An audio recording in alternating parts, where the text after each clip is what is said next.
A steady stream of people make the journey to a soup kitchen in Santiago de Cuba, waiting to be served up a ration of steaming food. But this is no ordinary kitchen. It's run by one of the communist-run island's last remaining and highest-profile dissidents, Jose Daniel Ferrer and his wife. The 54-year-old is the founder of the opposition group, the National Patriotic Union. He told Reuters his aim was to bring, quote, democratic change to Cuba.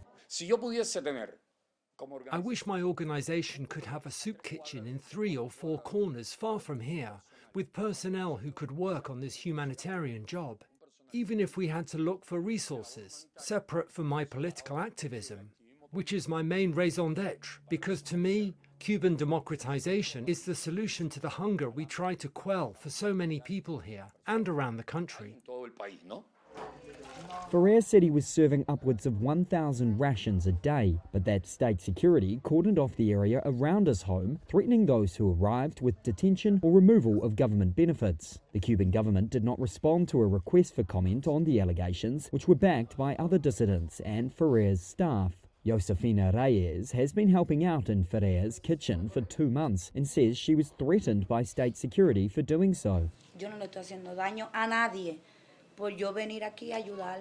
I'm not harming anyone by coming here to help and collaborate. They may have their political activity, but I don't know anything about that. I only know what I'm doing here, which is to help them. As far as I know, there's nothing wrong with that.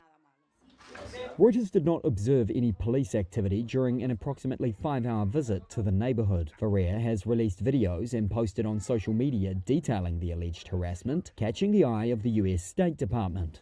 They condemned the alleged treatment of Ferrer in a post on X and said those responsible will be held accountable. Cuba's government dismisses Ferrer as an unhinged US government-financed pawn, accusing him of stirring unrest.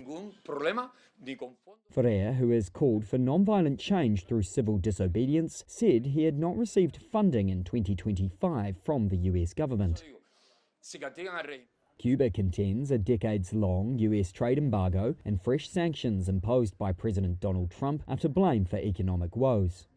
For decades, it has offered citizens deeply subsidized food and runs nearly 1,500 soup kitchens, according to Ministry of Interior Commerce statistics. 4 government operations in the capital Havana, visited by Reuters last week, were providing those in need with simple meals for between 1 and 7 US cents.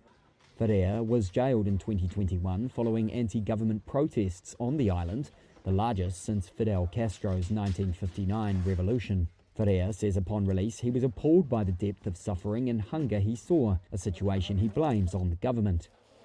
He hopes his community aid program will mobilize a popular movement, although his ultimate aim of upending the one-party government seems to face long odds.